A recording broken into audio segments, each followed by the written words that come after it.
Welcome back, everybody, to the Gauntlet, to the arena, the Coliseum that is here for Blast's second season of 2022. I am Scrawny, this is Launders, and we're about to take you guys through the rematch between Denmark and Sweden. NIP versus Astralis, and we move to Ancient, Mo. What do you feel about that when it comes to these two teams in comparison to Overpass earlier today? Yeah, I think Astralis have more of a reputation on Ancient, in my opinion. I think, as Pimp brought up, there was that really big game that Rez did have on CT side. I think that we remember, I don't know, was it versus G2 or something like that? But honestly, recently, they just haven't played much. It's not one of their higher win rate maps. But for some reason, Hampus thinks they're going to 16-5 this game. So that's got me very curious. And we've also got a new Ancient, which means I think it's, you know, we could think about the stats and stuff like that, but there's just so much room for innovation now that I feel like it's off the table. It's kind of a brand new thing. And we already seen NIP prove themselves on Overpass, which should have been kind of a hard map to win, and they made quick work of Astralis. Clay thought that game was closer. I thought really not really. You know, I thought it was very... disagree. I thought a NIP showed that they were a very good team on that map, but I thought they were very good overall. So I have a lot of faith in NIP to be able to pull this out. But at the same time, Astralis have a very, very strong CT win percentage. Let's see if they survive some of the updates to the map. And I'm going to hold my breath in terms of expectations for either team here. But I'm glad we don't get an Overpass rematch. That's what I'm most happy about. Yeah, exactly, right? Just because that gap has been established. I'm also here holding my breath on particularly Config. We saw a big, you know, resurgence between the first map versus NIP and what he just did versus OG on Mirage. So on an individual level, even going into this little break we had, you know, the question to Glaive was, like, if Config can bring it back, you think NIP's worried? And you know, I've seen some things from Config on Ancient. I've seen some things from Blame F. Sing. Okay, don't get me started. Crazy frog. It's been a while. There's you know, there's I think a small reason to hold out hope, but ball's in Astralis' court. They gotta prove it. They got a uphill battle here versus NIP. Yeah. A fresh wound, man. A deep gouge too. Nothing surface level. That Overpass map earlier today must have hurt. I think so. Yeah, but again, for whatever reason, I guess they didn't take it that hard. So that's good. They've kept their confidence up. So what we know about Blame F and Config on this map, the Bully Bros. Back on the Complexity days, they were running down mid, CT side. They love to take control of the B ramp, and I think when we looked at Mirage, I think we saw a much more dynamic Astralis, I think, that I've ever seen with this lineup. I mean, it felt like they were playing spawns for most of it, with ideas for every different spawn, and the two ops, they're making the most of that. And you can do some of that same stuff on Ancient with the op presence as well.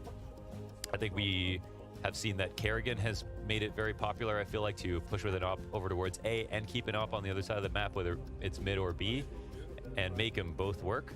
And I think one of the troubles of Ancient is when you do let go of a control, that's it's hard to stop it. Now even harder since they've closed up the no temple. Exactly. So I think what I'm most curious about is when they remove the boxes in mid, how the teams will clash inside of mid in the early round and how aggressive they'll try to be. This is a map where, on an individual level, I actually expect a ton from Hampus. Okay. And Hampus had one great map today and one not so great map. Overall, I think when he feels confident about Ancient, it's partly because he himself is very good at the map. You know, he does love to play it. He's a bit of a troll, cheeky guy, thrives in the jungle. Yes, and on eco rounds. Yes, always. Oh, yeah. He loves it when we talk about that. Hobbs was making some questionable sounds earlier today on Overpass as well, so he is in high spirits. Seemed energetic yesterday during media day. It's nice to see everybody kind of fresh face coming right off the player break. That's why we need them. Astralis playing the tactics, go for their huddle after NIP. You know, you can't huddle at the same time. You got to go second. It is a power move. So Hampus kind of plays it. I mean, his style's changed a little bit. Like, he used to be the guy to get through mid and get into snipers and go for the flanks on T side. They'll still do it sometimes, but it's a lot less common now. I think teams are just more used to the rotations have been ironed out to the point that CTs are much better at not letting go of somebody watching, somebody lurking through mid at any point in the round. I mean, even deep into a post-plant situation, that's where you see some flanks come through, and CTs are being aware more than ever about that. Because once you lose that and someone could have snuck through snipers, then it's impossible for your B guys to come help your A guys or vice versa. So they put a lot of emphasis on that. So we'll see if NIP can exploit those ideas, if the map has changed for them philosophically, or if they're going to play some of the CS we've already seen them try on Ancient. See how big this Hampus poser brains is. Oh, you know it's huge. I want to see that Hampus versus Config fight in middle. Give me those Config lurks on Ancient. That was something that I feel like towards the end of last season we were kind of touting and reviewing with 5 stars. Gleaming reviews to Config at times. Questionable performances weigh that down. Yeah, Config like has a spawn and now a play that's just named after him on T side. If he has the leftmost spawn and he runs out mid through the smoke into donut control, that's the Config. Be waiting for it. Waiting patiently, as are NIP. NIP, one of the few teams. Actually, we're talking about 2 teams that didn't make any roster changes, in fact. It was a bit of a quieter silly season in terms of roster swaps. Barring like the Vitality plus Spinks right at the end, kind of, you know, that one spiced things up. But oh yeah, it was just Ents getting gutted for all of their players, basically. Yeah, devoured. But if Natu can do anything, it's bounce back. Cheating. Cheating. He he he he. Laughs in Swedish. Maui Snake put Esatag in his fantasy draft. I forgot to do mine. You didn't do the draft this morning. I missed it. Oh, so HLTV is putting on the fantasy draft with some community members. Yeah. And at the moment, I'll catch up. Lauders doesn't have a team. I think it's for the whole season though, right? So eventually there are other people who are bound to miss certain deadlines. Unless they're like extra sweaty tryhards like Moses or Maniac. Yes. No, I'll pull some Ethernet cords and somebody's bound to be like locked in a travel day, not have access to computers. if I'm lucky, yes. Yeah, I went with the Esatag. Are you gonna say who your team was, or are you? My team? Yeah. I put Spinks. Nice. Yeah. I went with the Spinks Dupree from Vitality duo. Oh, nice. Zywoo was simply too expensive. Yeah. I'm not made of money. I'm working on a budget. Oh, so you were just trying to get all the Vitality, basically. I shot for what I could. I put a little Crimbo in there. Yeah. A little Sumdai Young. Nice. And Confirmed until the major, but not necessarily after that. Oh, I didn't think of that. Well, luckily it's for this It's just event. for the. Oh yeah, that's right. And can you guess my 5th? Your 5th? Yeah. I mean, it was obviously electronic. No. It's from Heroic. Oh, it was definitely Stown. Ah, no. It was definitely Shush. Shush. There you go. That's what I meant. Yeah, Shush is the 5th. Sliding in quietly. Yeah. I've got high hopes. They didn't have a great cologne. No, they didn't, but you know, they had a little time off. Yes. And we know Danes in the summer, they recharge their batteries incredibly Yeah. well. I like how Moses put it. Like, is anybody working here in the summer? don't Everyone need just to. seems to be outside, naked, jumping in the ocean. Yeah. It's a good way to live. Yeah. It's a come to Denmark. Yeah. It's like Montreal, you know, I love where I live, but really only in the summer. Don't come in the winter. Coldest place on earth. Yeah, we become mole people. We live underground. You do have like a very, very good underground. Yeah, thank you. Yeah. Yeah. Connects the whole city. Gotta survive those blizzards somehow. I went into the war tunnels in Vietnam, but they're too short. I was gonna say, I feel like you're a bit too tall to be, hanging with the Vietnam. But I fit in the Montreal ones. Okay. Slightly more spacious. Yeah. Why is Hampus always? He has a stressful job. He shouldn't be so happy all the time. Well, I was like just earlier, right? When James said, how important is it to bring down Vitality in the rematch? He said, I'm playing games and having fun. Yeah, that's how you know he's very present. He's not even thinking about next match. I appreciate that mentality. Yeah, me too. As someone who's not competitive, I think, you know... Why are you just going to lie on stream? It's the most competitive person. I like to think Hampus is a good role model for guys who don't want to stress too much. Because I don't want to stress. And Hampus doesn't seem like a guy who stresses too often. But you know what? He's got to be competitive. That's true. Yeah. That is fair. Connor equates being competitive to being a bad person. That's what we learned. When I said he was competitive, he took it as an offense. He's like, what do you mean? No, I'm not. I'm a nice guy. It's like, what?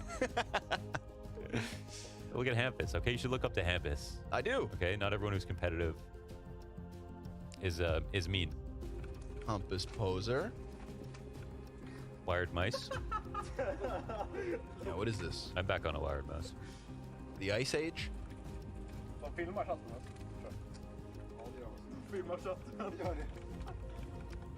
almost spelled hygiene correctly there. Almost. It's a tough one. There's E's, there's I's.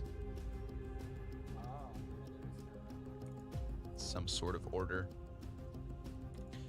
We had an interview with Rez on Media Day yesterday, and he said that this was actually one of the best boot camps that he has ever had, and the best boot camp that this team for NIP has ever had as well, right? We are talking about, despite not making any roster changes, finally a chance for these 4-5 players to kind of gel a bit, right? There's always been this kind of like this omen over NIP having to deal with COVID at times, you know, temporary replacements, stand-ins here, stand-ins there.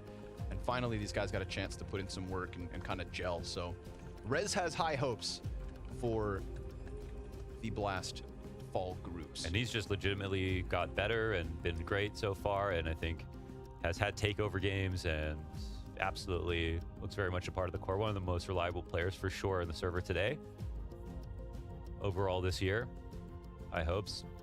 And just honestly, really love DJL and NIP after DJL. And you know, the fact that they brought up their T sides, and it's one of the hardest times, you know, in CS to bring up your T sides, but they've been able to do that with this roster, with DJL behind him. And I think Astralis are a team that have suffered the most in terms of T sides, where they've had very, very good CT sides and very, very poor T sides. And it has made for some situations where they kind of failed to come back in situations, or just close out games where they had huge leads. But that's enough fat for us. We are ready to go. Let's jump in, shall we? Ancient between Astralis and NIP. Revenge on the menu. Can Astralis feast?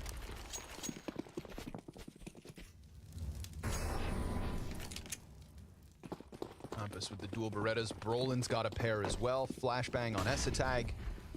But some pretty quick moves out of Astralis, going from highway down into middle. We got Hampus in the corner of Cube, and with it, he's got himself 2 kills already. Still looking for more. Blame F. Kind of lost track of him here. Hampus comes back, and he will die, so 3 versus 3. But this opens up Plopsky to make his move, and he doesn't check his corners.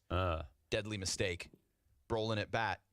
Comes around that CT corner, and Blame F picking up those dualies and smashing Brolin over the head with both. Wow, he really saved that. That was nice from Farley, but at the same time, I think Hampus knew about him, or maybe he didn't know. He was looking into the site and saw someone farther ahead. But now Esatag in the 1-on-3. Dane on Dane action. Going up against his former team, in fact.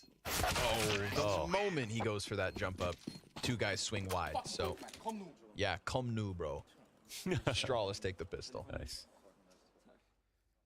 Really nice round there from Blame F. And I mean, I like how plainly Maniac put it, that Blame F is one of the best players in the game this year, period. There is just no statistical evidence to prove otherwise. I mean, look at the games that they lose and stuff. Ironically, people look at games they lose where he frags a lot, and they lose and go, oh, it must be his style. But in reality, it's like, where the hell are his teammates sometimes? He's been unbelievably consistent to the level that teams that win more than Astralis don't have any players like that. So, yeah, stats maybe going to be a little bit inflated, but he's taking a fair few opening duels, whether it's CT or T side, and very consistent on the multi-frags as well. They find the stack, and Farley's nade lands on Plopsky's head, down to 25 HP. But those lethal dual Berettas in the hands of Hampus come running out from long A. Rez is going to continue on that flank, and slowly but surely, Astralis continue to carve out this path into the B site. It is just pistols. I don't say that lightly. But the USP's truly not meant to offer much. If Hampus could get another, then maybe the ball gets rolling the way of Ninjas, but instead, it's going to be Xyp9x and Farley to pinch into this two-player stack and end it all. 2-0 start for the Danes. Nice. Yeah. 2-0 wrap up here on T side. Good start. Best of one, of course, so it matters. Don't lose pistols. Don't lose pistols. We'll try again next time. Obtain the guns, move forward, no op, and play just the M4s and enough grenades. Looking at a majority half armor buy to go up against these AKs. That will make a difference. Config gets past it, but Heard him. For sure, Rez honed in on this one. Doubles back for the duel. Important kill, and Config takes it. Both players ready for the fight. Oh, Hampus, he gets caught as well, trying to go for that mid push. So layers to the aggression there from Ninjas. But very much separate engagements. And in an attempt to recover, we've just got Astralis that much more comfortable 5v3. Yeah, man. Some excellent awareness right there from Config. Almost worked to his advantage to let himself be known. That's why I think often you'll see the A push be two players in the beginning because of the way that it splits off and the timings for the T sides if they rush in. And we're simply into a don't lose this situation where the CTs wanted to try to get some space back, but they've taken the other option and just overstacked one half of the map. Brolin gets his. Chosen the right side, of course. Essetag called into the action. Spray commitment.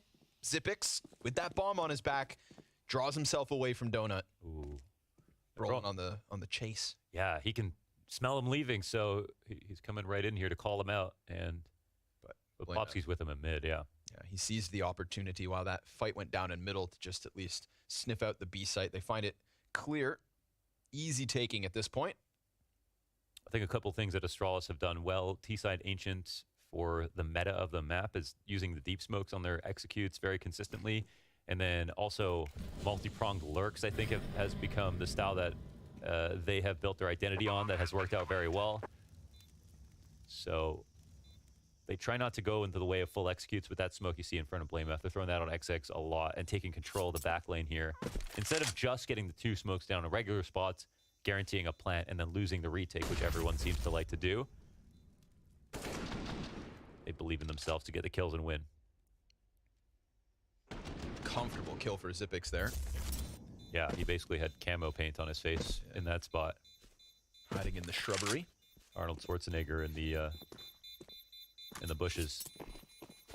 You know what movie that's from? What do you mean? On the spot. That scene of Arnold in the bushes.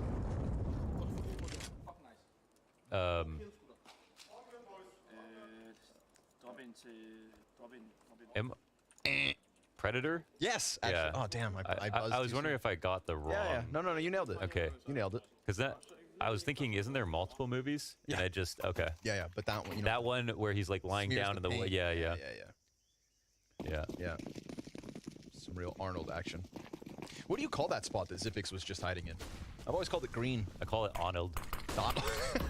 Hereby known as Arnold.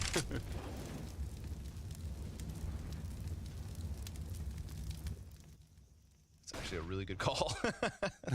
That's a sick call out. Yeah. All right. We got to say it like that. Okay. It's in the contract. 3 players outside of the B site here for Astralis. And Ninjas, despite having only the 2 M4s, go for the body stack, and Plopsky takes first fight. Finds the initiative, finds Farley. Now Rez's Desert Eagle warns Xyp9x of coming around that corner. The question will be how many players. And of course, it's not just 1, but 2 of these M4s. So Brolin very much locked into a fight here with the fire next to him. Throws the smoke ahead. Spam could come through, and the wallbang is there, but not quite on the mark. Second magazine shaves 20 health off, but at the 50-second mark, we've got that walkout from middle. Config trying to find his contact in versus Hampus. That is the open door towards that A site, but just how open, they don't know. And Bomb's still in T-spawn, so they have to take their time. Yeah, they're shuffling back and forth. But again, it's like the defaults, right? They took one risk there, but they've already prepared themselves to take space other places, with just a couple of players walking around, not throwing too many grenades, and it might pay off. Or will it? Bowling gets ahead, but while blind falls to Zipix, 20 seconds left over, and the bomb gets out from main. And these are the advantages that Gaben has bestowed upon us for the T side. To be able to scale more easily from Donut, to be able to use less smokes to get the bomb down on the A site. And it's good to see Astralis taking full advantage of that. Bless our Lord and Savior. Truly did improve this map. Made planting that much safer. And sure enough, Plopsky, despite opening this up with the first kill of the round, getting himself a second, it's just not enough. Astralis, they find that opening towards A. Nicely done, of course, by Config to crack open Donut, and everybody shifts their weight into the opposite side of the map, avoiding that B stack. Because we did see them earlier today lose in those kinds of ecos, right? Anti-ecos. Whoa. And a hot start. Good start. For Andreas Hochschleif. Yeah. I mean, he's made a small recovery in form recently. It's still, I think, not quite enough to his standard, but it's still trending in the right direction. He got out of a massive, 15 event slump, and I think that's brought Astralis some of their wins. Definitely won the Mirage. Ooh, Config just gets Swiss cheesed on his attempt to push out middle. So wants to go for that aggression, but it's going to cost them 3 players, in fact. Hamp is still riling up the troops as everybody fights in their own backyards. And they walk away with a very clean 5v2. Yeah, so that's the Config play in air quotes right there, where he has the leftmost spawn towards mid. They support him with grenades, and he tries to path directly into Donut. They take advantage of them if they are blind or don't play mid as heavily. This will be a very tough recovery. Rez. Oh my god. Farley survives the dink, 9 health. And that's 1 of 5. How else can they set this up? There's a bit of a divide here between the CTs, but eyes on their own spawn thanks to S-Attack deep from B. Yeah, it's so tough because everything is just so telegraphable. They don't have a smoke here either to cross, to go towards A from mid. So they can try to take the duels, but, it's such a long angle that's so nice for the op here from S-Attack, and doesn't get the kill, but he spots one, and that's enough for his teammates to make use of. Wait, did he spot one? I mean, they're reacting now. He may have only spotted the second, which is why the timing looks a little off by like 3-4 seconds. Brolin comes back, recovers. Oh my God. But no, they must not have, or else they would have known both players are there. Blame F goes for the plant. Hampus, can he get out fast enough? No. Plant goes down. Blame back into the cover. Molotov holds off the spawn, but he's expecting Donut and not that temple lurk from Hampus. Wow. So sure enough, that first one must have gone unspotted. It looked like the jump was good, of course, but the way that S-Tag moved his crosshair over, it felt like he maybe saw a little shoe. If I know production, they've got the slow-mo. Yeah, potentially. Ooh. Okay. And if they don't, they'll go get it.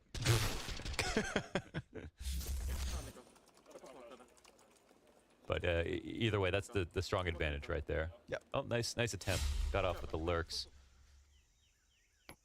And Nipper on the board. Looking to beat Astralis twice today, which would kind of feel like a best-of-3 win over Astralis. Yeah, kinda.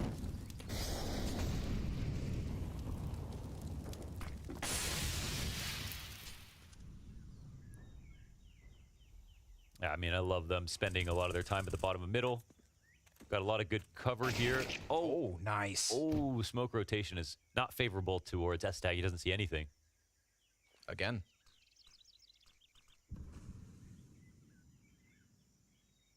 Oh, yeah, people getting by on his watch. Yeah. Now the waiting game begins. And Astralis, they can get really creepy in some of these T rounds. Lurks can be set. Util comes over middle. S-Attack wants to go back onto the angle. Oof, and sure enough, he finds Config. Shut down towards mid again. Oh, Glaive within the gap of the sign in the wall. Rez not quite ready for that one. Farley looking to get ahead of the smoke on the top of ramp, but as he does that, he drops bomb to the CTs again. Oh, that's the second time Farley's done that, but he had so much space. Yeah. Maybe he should have got rid of the bomb before he went ahead with that play, took a risk, and now the round is pretty much over. I mean, you could try to go. It's still a 3v3, but it's not going to feel nice knowing the CTs have no reason but to just stack. Yeah. I mean, his death feels so much more recoverable from if that bomb is still in the back of one of these 3. Instead, they're going to have to try and smash their way through it. So, Flame F trying to get out from the temple, but not fast enough. Plopsky mows down 2, and this one falls flat. Nice one from Plopsky right there. Yeah. There's the round of Mirage where Farley came through the A ramp smoke with the op, and it is oftentimes the opper who has the bomb. Funnily enough, both these situations, he's the opper, but he had a rifle. Yeah. And you can see he really only came forward specifically because of the timing of the smoke. I mean, he didn't feel like he had time to get rid of it. But, you know, ultimately, it's the round.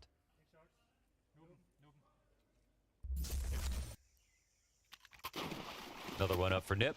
Pistols in play for Astralis. Not ideal. Flame F still solo AK. So a little bit of cash flashed.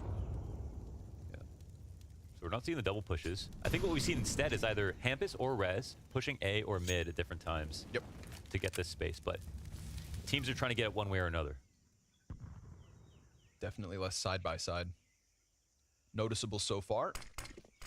And Astralis, they find the right path. It's just about getting by Rez, and even just with Glocks, right? Those flashbangs from Glaive are fantastic. And here we see, of course, without that front temple door, bomb easily goes down. And we're talking 5 players alive for Astralis. Now, of course, Flame F, AK from the start, Glaive getting his hands on that M4, but these pistol players should just get popped with ease. Esatag swapping to the sidearms. That's going to be enough to finish off Config. Flame F, he gets himself into this gunfight. Glaive ready, trying to find his chance to strike. Confirms that Plopsky's here in the open. And that's 2 from Glaive. Wow. Pistols, majority win for Astralis. He pointed out early it was those flashes that helped his team get across the site. They do that with basically nothing. Nip just got rinsed here.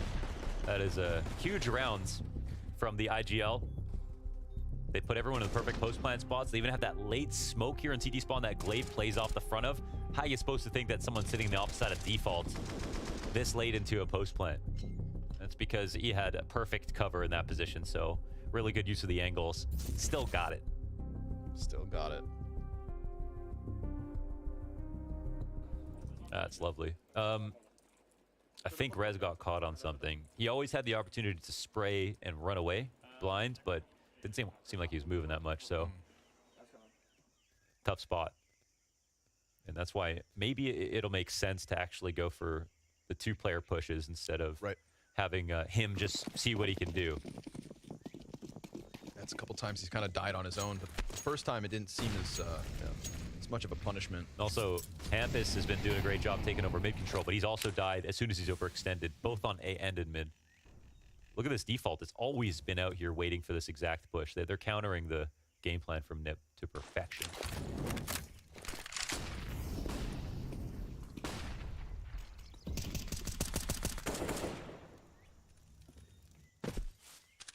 That lane just so much cleaner without those boxes in the way.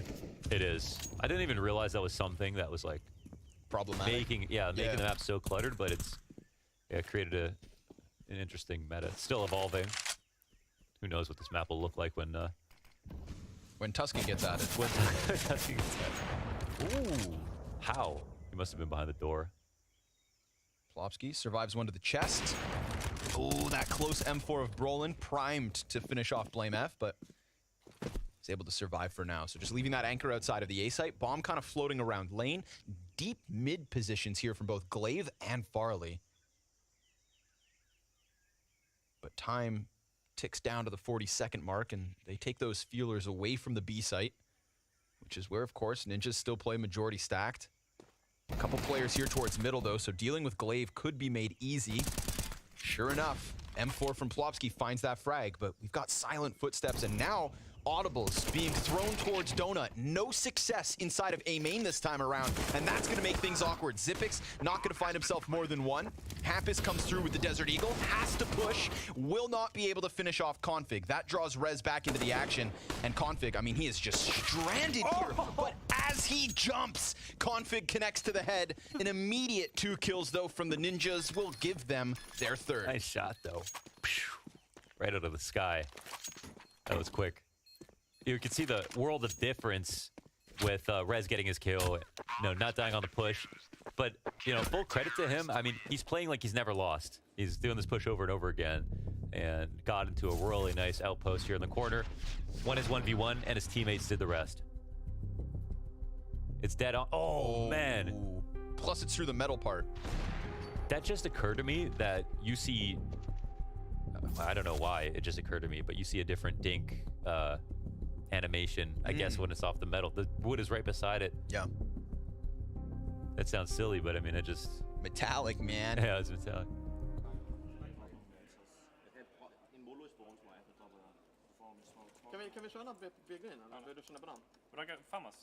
Some loving this so far. I wonder how this develops.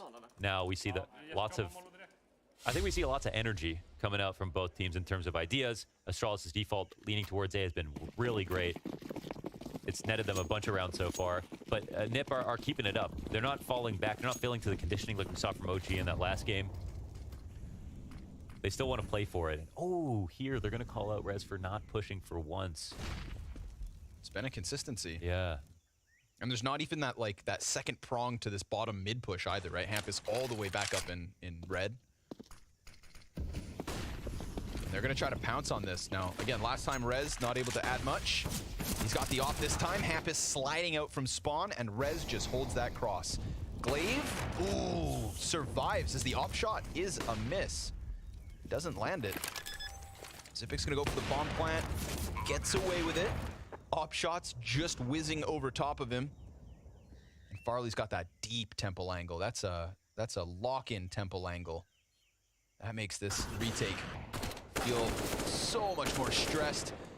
And as Glaive offers up another kill, there is this late lurk coming around from Donut. Eventually, Blame F is going to come into this. And Farley, in the meanwhile, continues to chop down these CTs.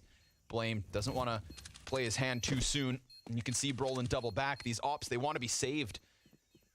But I don't think Brolin's getting out of here alive. So not only do Astralis punish Rez for not being present inside of A main, they felt that it was open, they took a chance, they run in kind of blind, and they'll find that 6th terrorist round win off the back of it. Yeah, unfortunately, I think that does come down to Rez once again. He had a really good shot there. That was a mistake from Glaive. They tried to clear Donut without any flashes, any smokes. They even used one of their smokes to just scale onto the site. They went for this dry swing, and it's simply a miss. And it looks good, but fortunately it doesn't hit for Rez, and they lose the swing of momentum in that round as soon as he lets him pass. So bomb gets planted, and Ninjas have to resign to pistols again. Yeah, talking about swinging momentum, here's one that's going to hurt. Dual Berettas on Hampus. Unless Esatag wants to go hero mode. Leaning towards A at the moment. Hoping that, again, they walk through main, but not looking to be the case for now. Glaive just postured up very passively. They want this mid-split. Once the smokes start to fade towards caves, then maybe they'll be a little more comfortable, but Hampus letting it be known. This room is occupied.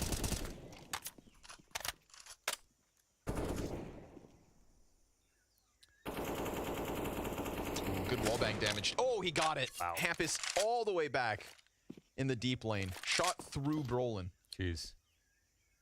Those bullets almost disappear at that distance. They went through a lot.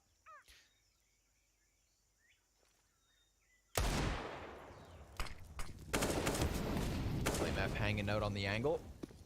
A few sets of feet go pushing into the cave, but that's just going to be a lineup for Blame F. And the USP comes out on top. Bomb site, of course, belongs to Astralis. Little lurk through top mid. That's meant to finish off this off.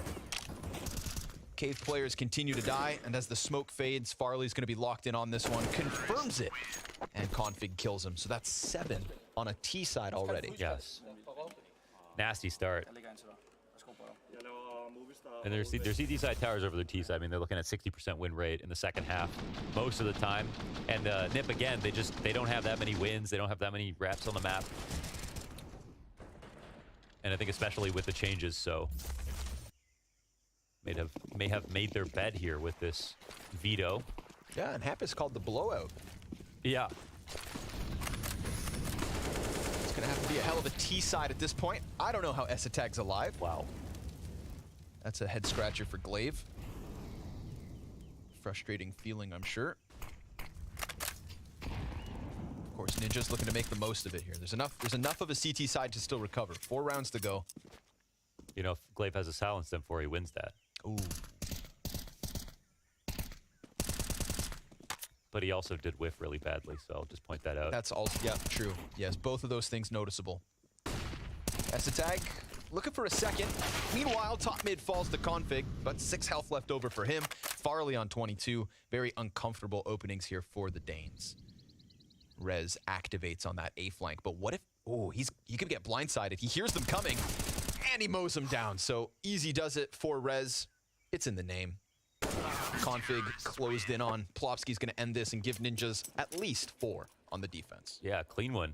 Rez has been adamant about getting out here, and it's... that was hilarious. I don't know what he said. I think he said nougat bucket or something, but I love that, whatever that meant. And at first, there was a lot of punishment coming through from the Astralis, but I Nip just sticking to it. They just keep going for it, and it's paying off. They preyed on the fact that Astralis have just gotten exhausted of waiting for someone to push. Eventually, they're going to stop. They're going to get scared, but they're just failing to be conditioned, and you gotta really like that. Yeah, there's a certain stubbornness to NIP at the moment. Yeah.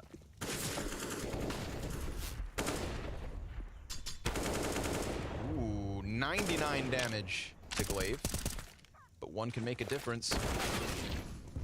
Mac 10 just blows a hole through Brolin. He made the thing feel like an auto sniper. He killed him instantly. And Esatag with 1 off the op as well, so surely they should have this 4v3 with 2 of the terrorists tagged to beyond half.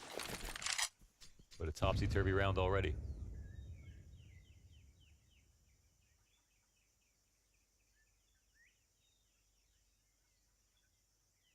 Gotta say, I mean, we haven't casted this new version of Ancient with the updates, I think. We have terrible memory. It was a long summer, yeah. But I think the gameplay looks way cleaner. I mean, I like the A-site changes so far. This map is shaped up. Big fan. Yeah. A tier.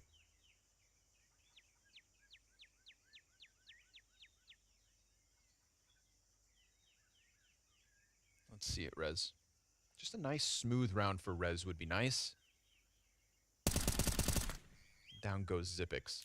I feel like this was the remedy all along. It's taking a deeper angle, but not one towards Donut. Yep. Catch them as they tried to go through all those angles of an exit. Yeah. And there are options. You know, without the front temple door, it can feel a little suffocating, I think, to play those boxes just because you've got 1 fallback, not 2. Yes. And the thing is, though, if you get mollied, you drop a smoke on yourself. You still can shoot on both sides of it. You can still delay. It's kind of hard to nade. But we haven't seen, I don't think Rez has been very confident. I don't think he likes that angle very much, but it's working out for him. So back in the game slightly here are NIP.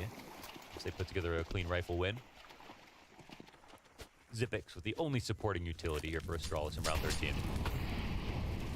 Of course, we saw Astralis win that one with Blame F solo AK thanks to the flashes of Glaive and the Glocks of Config.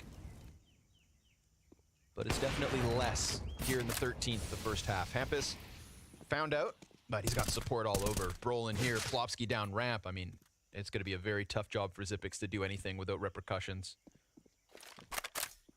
So Astralis will hang out in the swamp that is T-spawn. Probably smells like their foot. Dude, okay. Connor, over the summer break, I mean, all of us, you know, went on vacation and stuff. Connor decided to slide in some stairs and break 2 toes. Yeah, it's just 2 toes. Yeah, you still have most of your toes. Yeah. They're no longer purple. You have almost as many toes as DJ's dad. I'm hoping they won't fall off. Maybe do some crocodile. You know how many strangers in travel days and just on the street will now just start talking to me about my foot because it's in a cast? Oh, so it's like, just because I'm wearing a cast doesn't give you any more of a reason to talk to me, sir. You're more... I'm still a stranger. You look approachable now. Brolin.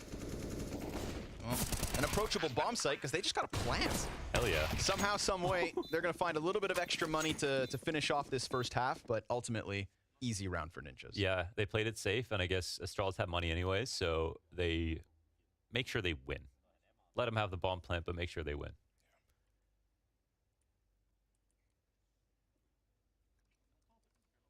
I don't think we're beyond a comeback with this scoreline. I think it just looks good for Astralis. Like, seems pretty good so far. Also noticeable, again, T-side, right? Nice T-side from them. Yeah. Cool to see that. Definitely. It could lead to good things once we do swap sides. But, of course, ending this half with a potential 5-round streak is also going to bode well for the Ninjas. Win a pistol, follow suit, because then we're looking at the 4-0 from Astralis off the back of their own pistol win. BO1s and pistols. Zipic said it himself earlier today. Critical. So time will tell. 2 more rounds to go to separate them. And right now it's Plopsky down ramp through smoke. Go Astralis. Glaive and Zipics with a kill apiece. Hamp is very quick in from mid. Catching's Blame trying to rile up through ramp. Essetag, no chance. As he misses that one critical shot. One chance. And Hampus gonna be burned away from just flooding through that smoke. Oh, oof. A little bit of chip damage. Stops Zipic's first plant attempt. Now the smoke fades. Config's in the open. Hampus connects with the spray. He's got Farley on the close left. And Rez slowly coming around from this mid flank. This is doable. They both have smokes. And they both have kits. Whoa, Hampus is smoke on the site. Out he throws it. Oh, quick trade in from Rez, but Zipics gets that kill just in the nick of time.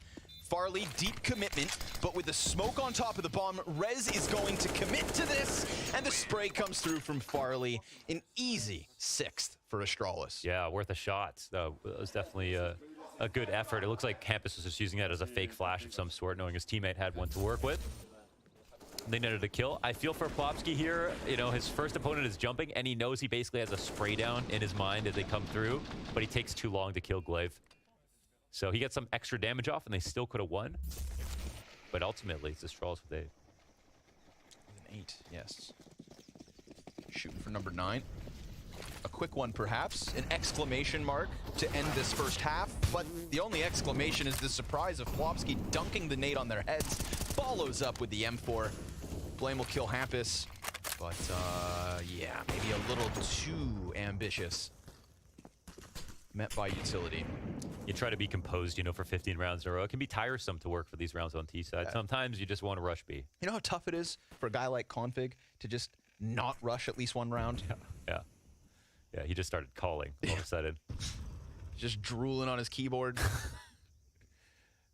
Come new. Yeah, he doesn't let himself get bored.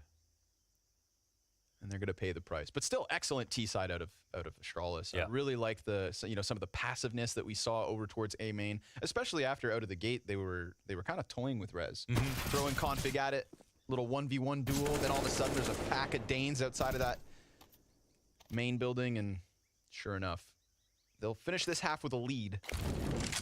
However marginal.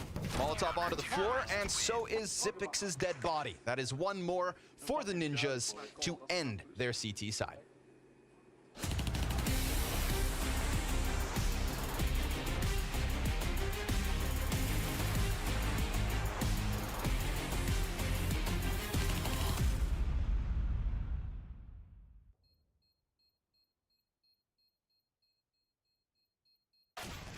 I couldn't even see him. What the? Let's go flames. To be right now. Window and B. Nice. One Smoke smoke. AC. I might. AC failed the smoke. Yeah, Smoke focus, on the focus, right focus. with double swing. Let's Yeah. double swing. 3, 2, 1. AC left side. 1v1. Zajwu.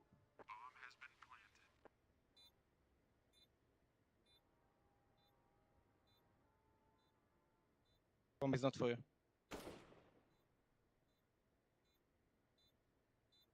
No kit, man.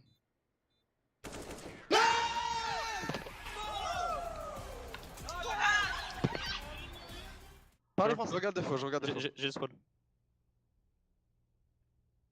Je regarde des faux, y'a rien. Je pense qu'il va être côté appartement. Ouais. You can play kitchen if you want, bro. He was 1 HP, yeah? Yeah, I'm playing kitchen. Ziwu, 1 Can you check from time to time short and be absolutely, I'm just hiding. Yes, I'm checking something. Attends un peu avant de planter, Kevin, qu'il est ton appartement. Je vois un spawn. What's happening? Prends bien l'appart, Kematou. Check again, il est. Planting, He's checking, he's checking. Check, Planting. Matou, t'as une mollo. You have CT. One CT. I can flash CT. TTT, pride set. Last, ticket. Cache-toi. Défaut. Ticket last. I No, hold hiding it. ticket. Pas de kit, Kevin. Il t'a vu avec la deadcam. Peut-être pas.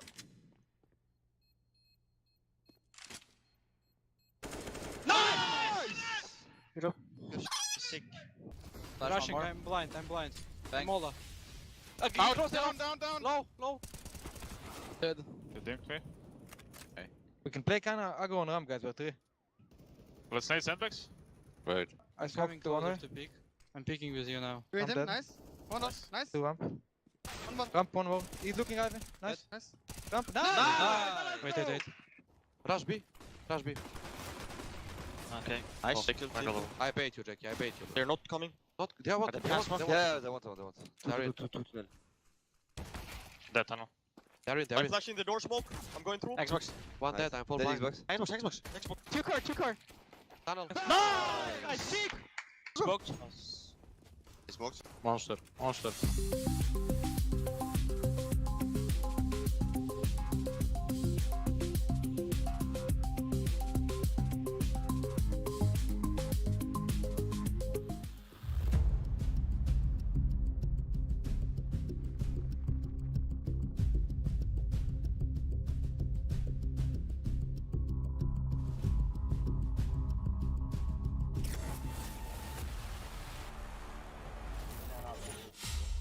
And so as the journey for Astralis' comeback through this group continues, they've got themselves that 1-round lead. But how much of a lead will they hold after the end of this second pistol? Let's figure it out. Ninja's on a run. They want revenge. Well, Hampus doesn't care, but the rest probably versus Vitality as we wait to seal off the day. For now, let's see what the Swedes have in store for this T side. Right now, it's a pack mentality. 4 guys just creeping up ramp. And if they're hoping for the numbers game, well, the Danes are in position. Trio of defenders and backs turned. Blame just lets it loose. 3 kills with the Berettas and an instant clampdown on this B hit. See ya later, ninjas. Oh, man, we saw so much come out of the duels in the first half, and I think that was Hampus. And as soon as Blame got his hands on him, he got some kills with him. Now he buys his own, does the same. Ooh. Hampus wipes some sweat from the brow before going into this 1v4. Finds config, 6 health left. Finish him off and then go back to the site. Oh, now he's down to 2/3 his health. His gun is empty. Or not so much, but the damage just not there. Blame F. Easy 4K in the pistol. Huge. That's both pistols to Astralis. Yes. Big man with a big round.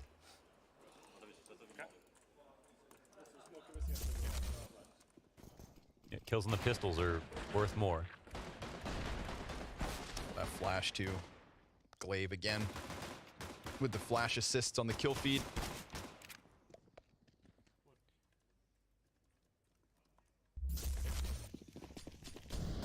And MP9s galore. 4 SMGs, Blame solo rifle, excellent frag grenade. Just that perfect way to kick off a conversion. That was their own utility, so Molly calls him out big time. What a disheartening feeling. Maybe we can get this A nade on 4 people. Yeah. Oh. It already sucked coming in with just 1 flash. Now you could pretend like you weren't doing it.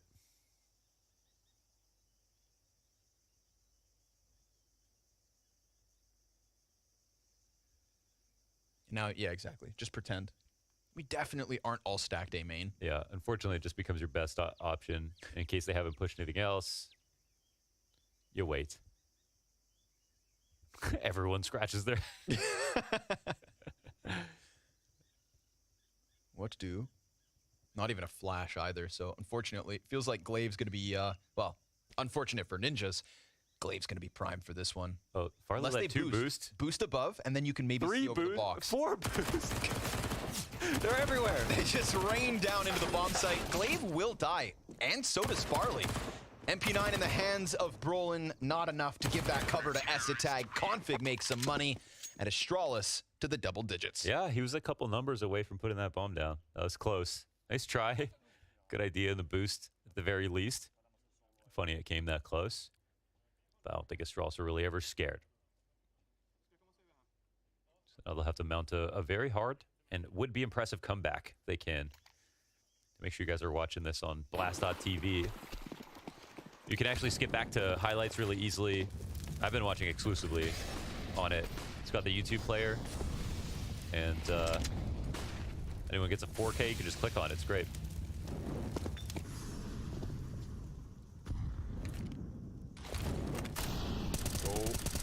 Little zone Molotov almost puts Brolin into Blame F's mow down. But no connection. It's going to be a tense couple rounds here. It's going to set the precedent for the second half. Little micro adjustment on the entrance of Cave. Xyp9x turns his attention away from ramp, and that's the moment that two players from Ninjas decide to walk up. He gets pegged to the back of the head with that smoke, but all was good for a moment. Brolin comes into the mix. Xyp9x pinched. Wallbang connects, and he's only got that half health left over, but Farley alleviating the pressure. And while Brolin continues to rack up some damage, it's just a double man advantage still comfortably for the Danes. Glaive flirts around with this deep box, and Rez could catch him off guard. Yeah, he's doing a little Hampus impression right here. Ooh, but the ramp push. Plus config all the way in behind the double doors, so there's no way Brolin sees that one coming. And unfortunately for Rez, he's got 30 seconds to piece together a 1v4 with everybody staring in this direction. Now confirmed. Flash blinds him. He is stuck. Xyp9x, gonna be his victim at the very least. Oof, and almost a second, but Farley, a little minute angle as Astralis keep 3 alive and keep this ball rolling. Yeah, very clean peaks, but you know, I think it's commendable how Astralis, I don't think there were really, I mean, there are questions for them on both sides on all maps, like everyone can improve, but I think their CT sides were never really an issue. But I think they've clearly off the break brought a lot of innovation to both sides, but I think more notably to their CT side. And it's been interesting to see their different takes on how to keep control of parts of the map. Again, it's a very cool win versus OG on Mirage, where OG didn't look like they stood a chance. And on Ancient, it's already the side where they win the vast majority of their rounds. So back to pistols here for NIP. Everybody's fragging though. I mean, everyone above 10 kills. It's kind of a nice sight for Nip. The Plopsky actually had a pretty notable CT side.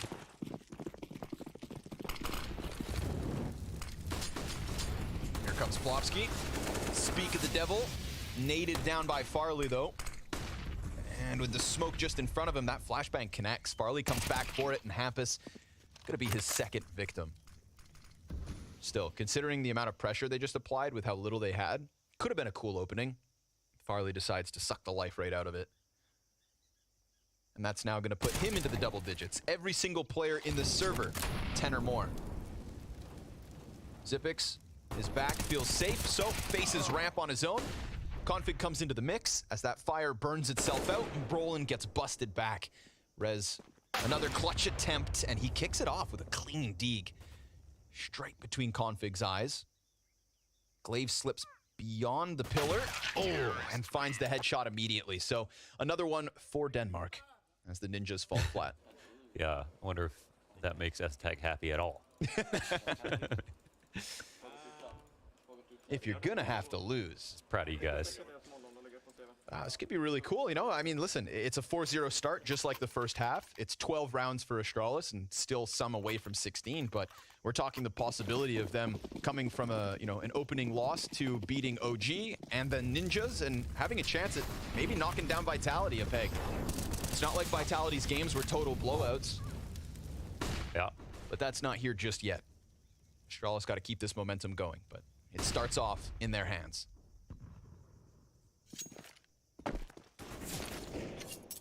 I'd like to draw attention to how fast they rearrange once again. Mirroring Barrage. Gets it, picks up in the donut. Config trying to spot over his lurk smoke here. Don't fall for that one.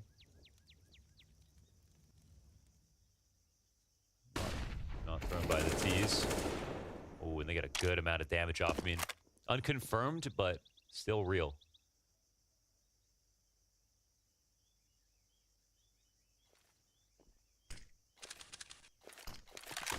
Utility starts to rain all around Farley.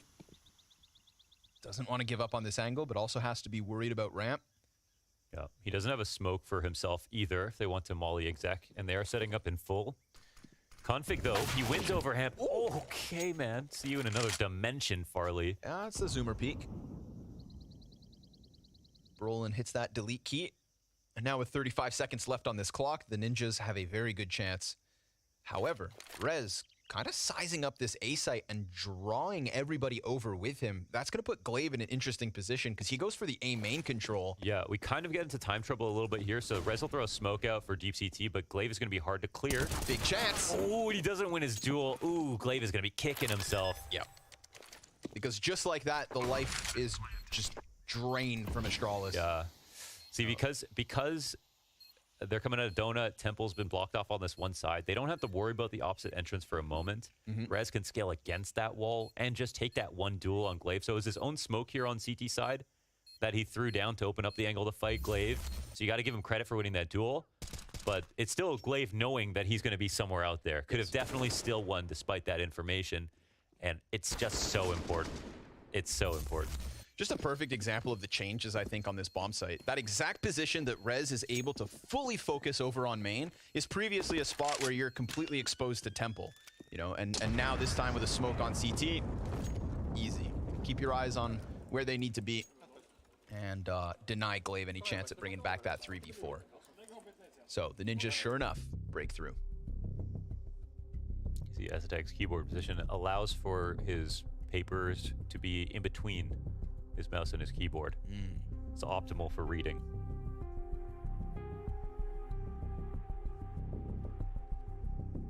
Assuming he can read. Yeah, it's all in Swedish too.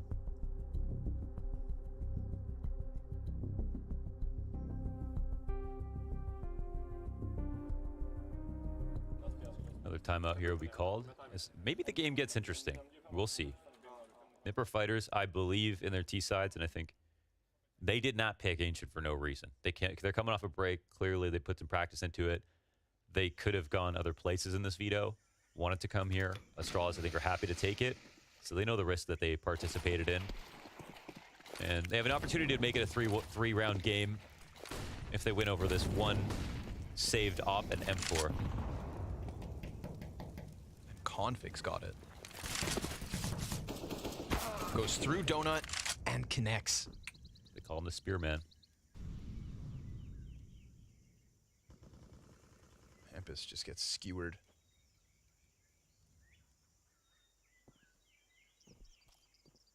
But of course, one op in Config's hands, one M4 in BlameF's hands. Chew through these pistols and very winnable round. But Config, I love this, right? Keeps it mobile, throws himself over towards this B site. And now we're talking about both of these weapons stacked within B. Literally stacked inside of Cave as BlameF takes the high road. Config continuing to creep. Esatag, great spot where he's crouched right now. We'll see if Config can piece this one together. Oh, doesn't snap down, and that's the op in the dirt. Now that could serve as the trigger for the execution. You're thinking one of those weapons has gone down. They don't know about Blame's M4, and that is a perfect setup from Zipnik. Sliding that far out pushes Blame into the perfect spot to catch the kill, but Rez hears that rotate. So, Farley down, 3v3, and an open door towards A site, so it seems. Brolin catching the rotate. If he kills Blame F, then it falls onto Glaive's P250. And that just reeks of desperation, but a dink! And he gets the kill. So the bomb goes down, and now we're just talking about Blame's armored M4 in a 1 versus 2. With a kit, there is a chance.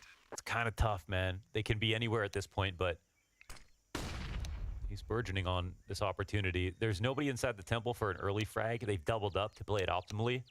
No smoke, I feel like, is going to be the deciding factor. We'll see what he can make of this. And I think at this point, nothing. You hope they made a huge mistake. They haven't made one, and they also haven't game planned towards the A main. So he'll walk out just as he walked in, and Astralis will lose another. It's 9 for the Ninjas. 3-round lead for Astralis still exists. Something's changing here. Rez is going for the lurks inside of mid. This is not the first time, actually, that he's done this, where it's normally Hampus. That's kind of not one of the changes I would have expected for their T side, but it's working. Rez actually had a lot of success here. Not sure how long he's been doing that.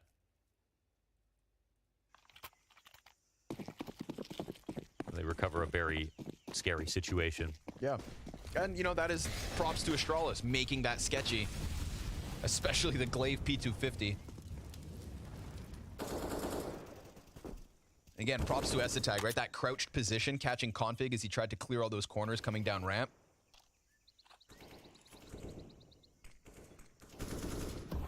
Look at best friends, Hampus and Rez defaulting together. Wall bang potential, but Blame F's off the mark. Nade goes deep, finds nothing.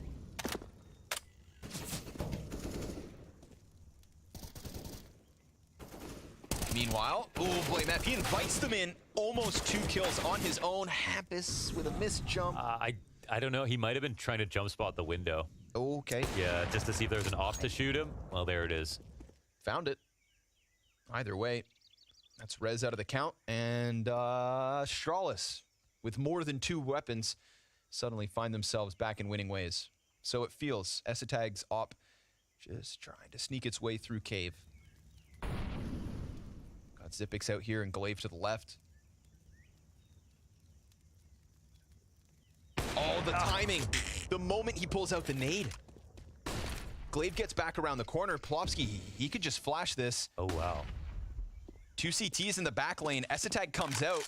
Then he turns his attention, and with that smoke, there's nothing here to stop that bomb. And off at the post plant, it goes off. Again, Glaive gets caught. Config comes around through the caves, finishes off what little was left of Plopsky, and we've got Essetag in what could be a very critical clutch. A 2 versus 4 attempt into the 1v2. A smoke that's gonna block him off, and this makes things awkward. Could he line up a shot? Couple M4 bullets come through. No kit on the play. 5 seconds left on this stick. Essetag trying to connect, but Config just sits on it with steel. 10-second defuse and a no-scope from Farley to give the Danes another. Oh, they had the op covering it as well. There was a chance, but the smoke lands in the perfect spot. It's where Essetag is trying to post plant from. And credit to him, his op kill is the reason they get that bomb down safely, but no conversion means Astralis touch 13. That's critical territory. Blame with a kill and a half of damage, and Config with an important revenge frag on Hampus, lurking around inside of middle. Of course, these two they're gonna have a kill matrix going up against each other, both sides of this map. Trying to prove who's the best in this area. That might be one of the last chances for Nip, we'll see. I feel like they're still in it. A lot of these rounds are close. 1-2 recently. Feel like it's a somber mood in both camps. One more chance to check here for NIP before a save. Hot spot for Hampus. Oh, he doesn't get burned any further. They don't spam him either. No one's crossed up in a mid. I think he's going to recognize that. If you don't think they're taking mid, you always take it back from him. But, ooh, what's happening here? They're fast up B. Very quick. Catches Zipix off guard. Little tenacity here from the ninjas. Gets them into this B site. Site's cranked open. Glaive ready for the peak. Shadow No flash. sends wind of Plopsky.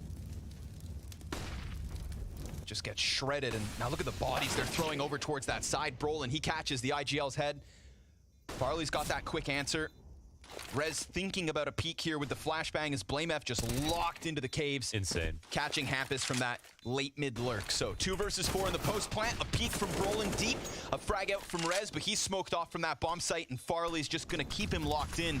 He's ahead of the Molotov, and he comes wide with a second kill. 2 seconds left. Zipix sticks this defuse, and that is 2 for Astralis back to back. Oh, he did his best, but he dies in the post plant. The bomb going down is the best part of the round. I feel like Plopsky threw himself to the wolves there, you know, jumping into Glaive's crosshairs. No flash to get control of that area, and they couldn't have known if someone didn't cross. They should have been happy enough to find an open site. They got that smoke down. They had Zipix and Blame F doubled up inside of the cave. That was one of their best chances for sure. And full credit to Blame F for outlurking Hampus in that spot, taking the really deep angle in the cave. Ooh, another quick one. Hampus this time not hanging out inside of smokes, decides to get ahead of it. Farley tries to get eyes over smoke. There's a fight for Hampus ×2. Farley comes out on top. Quick trade back from Rez though, and the dink into Blame F. So excellent damage out of Rez, but he too down to just 10 HP. Honestly, well, Okay, as he should be, Blame F is dead. That was a dual plops he wanted. 10 HP as he crosses back in front of that ramp, and it takes 2 more players from the Ninjas to drop him. Config goes real deep and finishes off Rez. 3 versus 2 here as Astralis hope to bag themselves 15. Brolin caught unsuspectingly by that as Config doubles back from that cutout peak, and sure enough, we've got Astralis with a 15th locked in. Hey, this is revenge on Nip right here, 50-9. And it's one of those games, I mean, it doesn't really look that close. They did so well. They had a really solid first half. Hampus has been getting pieced up on this T side. He's been trying to win inside a middle. He's died a number of ways, and unfortunately cannot get that space for his team to work off of. Not much impact there. They do need him. Core part of the game plan here on Ancient.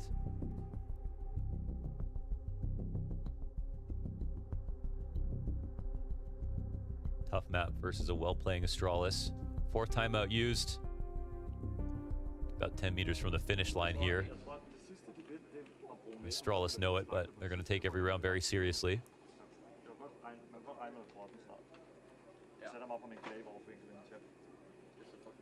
They know they can treat this like an anti-eco, right? There's limited money. They know the buy's coming in. We see it's very mixed. Yeah, that ain't too pretty. Back 10 Deagle, double Galil. And the pace is a little slower here. Nobody looking to just smash their way through middle. Hampus waits outside it.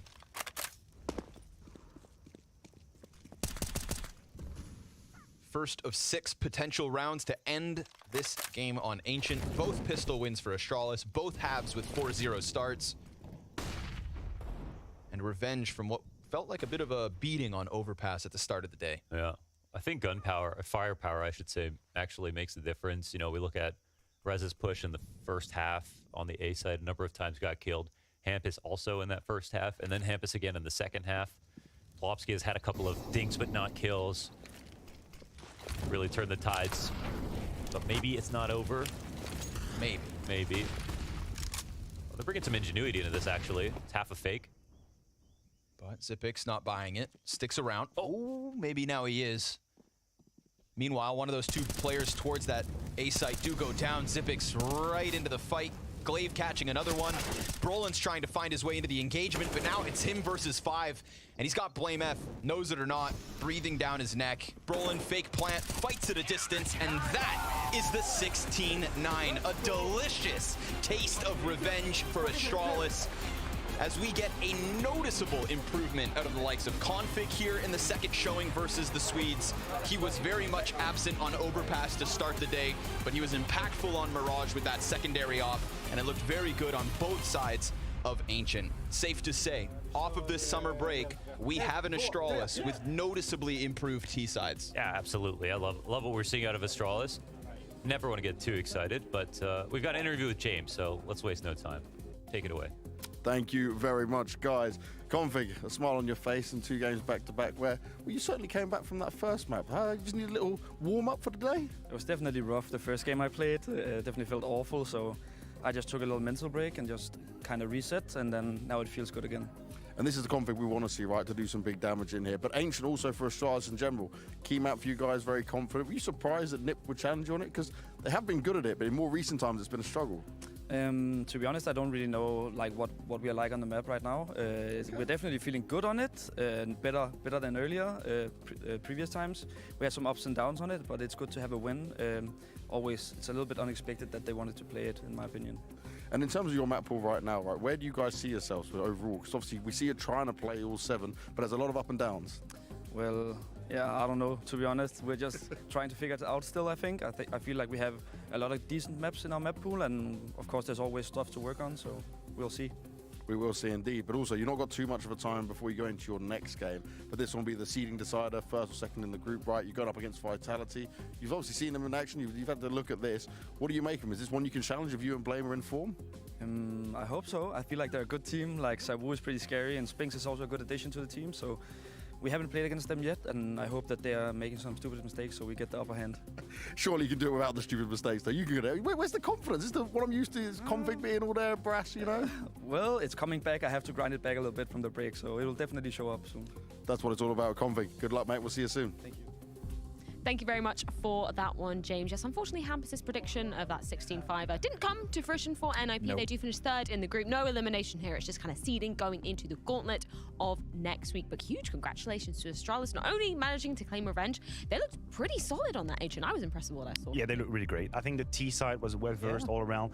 We do have to mention real quick, Astralis, that's the 4-0 start in the first half, 4-0 on the second half. It gave them all they needed. It gave them the breathing room to make mistakes in some of the calls, but still have the money in the back. And to kind of have Ampus heed his word from the interview. Yeah, a little bit. A different feeling this time around. We talked on Overpass about how Astralis got 6 rounds on the T side, but it didn't really feel like they were in control. Whereas on Ancient, I felt like they were in control. I felt like it was Astralis dictating the game. They had the control. They were one step ahead of NIP. Even won a couple of, I wouldn't call them lucky rounds, you know, but a couple of those 50-50 scenarios that didn't go their way on Overpass. So overall, a much better performance coming out of Astralis. And for NIP, that was 2 rather disappointing games now in a row. So where was that NIP we saw in Overpass, where we were all so excited and they were looking so good? We hear Hampus talking about the, you know, confidence coming into it. Yeah. You hear Rest saying that it's been the best boot camp in a long time. So we didn't really get to see that from NIP in this game. Yeah, and I believe Dupree actually said he saw NIP as the favourites in this entire group coming into things too. So maybe a little bit of an upset not to see NIP continuing on further to meet Vitality in the grand finals of this group. I do just want to throw it back to what you were saying about config and blame Earth. Obviously a big talking point coming off of the first best of one that we saw, then the resurging coming into that Mirage. But you were saying, you know, they were 2 win conditions for this Ancient in particular. We weren't too sure how that was going to be faring though with the most recent updates for Ancient. Yeah, I mean, the only question was whether the update would influence config's performance on Ancient, because Jacob pointed it very rightful. So, tactically speaking, statistically speaking, config is thriving on Ancient. It's one of the few maps where you know what you're going to get out of him. And it's kind of interesting because he's that one reference that we keep mentioning, but somehow teams still don't manage to handle him. I think the way he is playing is somewhat predictable. You know where you're going to find him, but still he finds the kill, still he finds the impact, and he finds that space on the map that he's taking. So he did, again, great performance from config. The duo that we were talking about, more than 46 kills together combined, that's the win condition. I want to give some props to Glaive as well. We mentioned his names a couple of times. Overpass as well, T-side against NIP in the first game. He had a good game here in Ancient, once again, calling a fantastic T-side, and he was having a good individual game as well. Supnix as well got off to a very good start. We've seen that a couple of times. The only player who didn't really show up, but wasn't really needed, was Farley, and that's okay for Astralis, because they don't really rely on him, right? He's not the typical AWP player they cater to. They don't always drop him the AWP. It's not really one of those players that you want to rely on. So the fact that they were able to win without putting him in place is a good sign for me. That's Astralis' DNA right now. The AWP player hasn't really existed for them ever since Device. And just to quickly touch on Glaive, because I agree with you, we do need to give him some props. He was never a player that was afraid to put his own life on the line. I think even when he was struggling, when he got back after his break, we could obviously see that mechanically that was a problem. But now I feel like he's gotten to that point where individually he's strong enough to win some of these duels. So he always has that killer instinct. You will know when Glaive is in-game, when you know he feels like there is a timing to take, there's a duel to take. For a while, he had the brain, but he didn't have the hands to kind of do it practically. But now I feel like he's getting to that point, and he becomes more dangerous. That's the worst feeling in the entire world. You know it, I know it, you know. That's where we are right now. Exactly. You know what to do, but you just can't get it done. Tell me a bit about those T-sides as well, because I know that was something that we were putting under the spotlight for Astralis. We're very self-aware of that as well. We've heard in multiple interviews from Glaive as well that he was, you know, focusing on getting those improved. So far, what we've seen coming off of this break, kind of tell me a bit about what you're impressed with those 2 sides. I do feel like Astralis has caught up with the current meta of the T side, which is it's an in-between between like a full exec from the beginning and some map control. It's not just randomly running around, but you have like squads taking parts of the map, and depending on what's happening, they decide what they're going to do, which leads to a round that's harder to read for the opponent. It's not the 4-1 meta that we had years back where you just find happy on one side of the map. That's done, that's over. You have squads that have to simultaneously take parts of the map, and then depending on the trades, then you decide. And I feel like here on Ancient, that was a good example. We had a couple of moments where Glaive was kind of probing towards that window area, mid side of the map, and depending on the trades, depending on what he hears, then there is a plan, there's a contingency that's in place, and this is much up to par with the current meta. Well, let's have a look at one of those eco plays as well, because we do have round 7, I believe, we're putting on. Yeah, and it's a great example of what didn't really work out for NIP and what worked out so well for Astralis. We do see here in a round where the money is not really there for Astralis, up 4-2, right? They buy up, they have a plan with this eco play. They have a plan with the 1 AK, the 4 pistols, perfectly executed right here, coming in with a couple of good flashes. Smokes being thrown down to cut off the rotation for NIP. And once again, we see a clear plan. I've seen many times for Astralis in these eco rounds where they just buy a couple of deagles, they buy a couple of armors, and then the players are going around on the map, see if they can find something. But something seems to have changed just a little bit in Astralis. There's a clear plan and a clear pathway to how you want to play the round. And even though this retake is almost successful for NIP, they keep it going, Astralis, with great utility uses. Look at these smokes. Look at how much time they're buying. They're coming out the late of donut. CT spawn is smoked off, and there's no way back in for NIP right here. I want to see more of this from Astralis because it's a very healthy sign that there's always a plan, even in the rounds where they don't have the utility. And you could see here, Glaive again involved towards the very end. That pivotal position on site with that double kill. I'm also happy to see the AK actually having an impact, because some of the detractor of Blamer, for example, would say, hey, it's a one-man army, he's got a weapon, he's saving in the back. Yeah. Of course, that's not going to work. You actually have a plan, and you put your weapon, your one weapon, in a position to have the impact. Well, with that Astralis W, unfortunately for NIP, that does mean they finished third in Group A. But let's get a few words from their coach. DJL, obviously you guys will now be third place when it comes to this side of things, right? You go up against Astralis, and this time around on Ancient, I know you guys, you're confident with it, but I want to just get from your perspective what went missing this time around.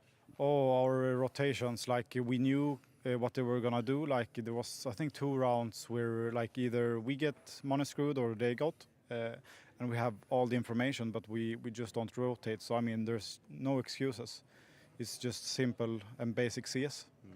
And this is the thing, right? Because some people might look at that and go, okay, yes, config blame, just putting up numbers there. But there's a deeper level to it overall. Obviously, it's the first event back though, right? Still third place, still a way you can fight through in the elimination stage. But what were you guys going to work on now? You got a few days break. A lot. We didn't show up as we did in practice. Like we all said that this was the best boot camp we ever had. Oh, wow. So I mean, there's no excuses, to be honest. Like.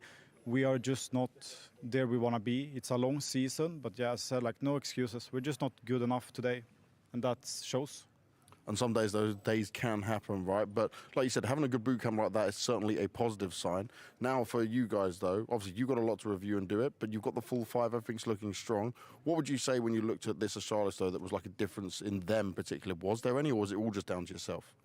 I mean, I just think that there was a lot of rounds we didn't play properly, and sadly it was the gun rounds that we had to win. And yeah, I mean, they were just better in, I think, every situation, sadly. So we will do better next time, for sure. That's what we want to see, and we'll see you back at the elimination stage. Thank you very much. Thank you. Practice, unfortunately, not translating into those officials for DJL and the side of the Ninjas. And that is kind of painful to hear when we're sort of viewing the Ninjas as potentially, you know, one of the stronger teams, certainly a team that I was expected to go a little bit deeper in this group. Yes, I agree with you, but I also think that this format is a little bit forgiven in that matter, because you can technically have a crappy first day, but if you actually show up when the best of 3 kicks off and the Gauntlet kicks off, then suddenly you can redeem yourself and you can make it to the fall finals. With that level they played today, it's not going to be enough. They're not going to make it to Copenhagen, to the Royal Arena. But there are a few days to come. Now they had a reality check, a little slap on the butt, and then they're going to get maybe better Counter-Strike. No need to ring the alarm bells just yet for NIP. I think we saw some decent Counter-Strike throughout the day. Obviously, the last 2 games they lost there wasn't really up to par with what I guess we expected, all of us, including Vitality. But as you said, you know, a couple of days of practice coming into the best of 3s. One thing I do want to highlight, though, finishing third in a group means that you're starting in the very first round of the bracket, which means that you have to win 3 best of 3s in order to get inside the arena. So it is going to be tough regardless for NIP. Yeah, definitely a tough road ahead for NIP. No elimination just yet as we move into the Gauntlet of best of 3s next week. But we do need to crown a champion of Group A. It's going to be between Vitality and Astralis going down in our final best of 1 of the day. Make sure you join us back after the break as we dive in.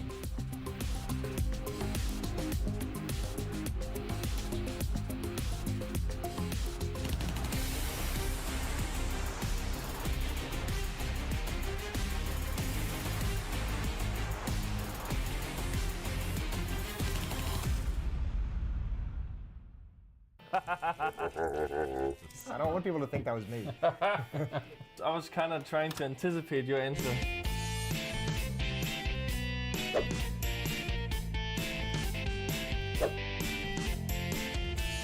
Going along with the theme of 10 years of Counter-Strike, we're doing the highlights and the lowlights of Cadian's Counter-Strike career. Yeah. Some tough losses back there. Let's start with the lowlights. What do you think is the lowlight of Cadian's career? I put... You're doing it wrong already. Just turn it around. I'm just going to turn it around. I put being exiled from Danish Counter-Strike, having to move to America for a while. Yep. Obviously, in the end, probably turned out to be a good thing, but I'm imagining at the time that didn't feel great. So that I put as the low light. Okay. I mean, mine is kicked from north. Okay. I mean, I think yours is really good, Anderson. Potentially also could be the right one. Okay, we also talked about it in the podcast I had with Jason, where like it was definitely a long path coming back from that tough beginning. And I mean, that was the main reason I went to the US, was because that I didn't have the options in Danish Counter-Strike that I felt like I deserved. But now that you mentioned that, I realized something else. You did a stand-in. I remember the map, it was on Inferno with Dupree and Device and all those people. I remember you played good on that game, but I remember there was this weird feeling in Danish Counter-Strike. It was kind of like, yeah, he's like pretty good, but he just doesn't have like the right mentality or something like that. There was some feeling of being told that by Dupree and Device and whoever else. Is like that's a really harsh sentence. Well, let's go from the negative to the positive. I actually, I thought I was gonna put both on one page, so I've really restricted myself to the top half. My highlight of Cadian's career, I put making the semifinals of the Stockholm Major with Heroic. Yeah. I figured, that after everything you'd been through, and then having that team and all the doubts and the controversy and everything on that team and all the eyeballs on you guys going to that event, making the semifinals had to have felt like king of the castle type situation. I mean, I was kind of trying to anticipate your answer. Okay, yeah. I thought about going for that one too, but I was like, the obvious one.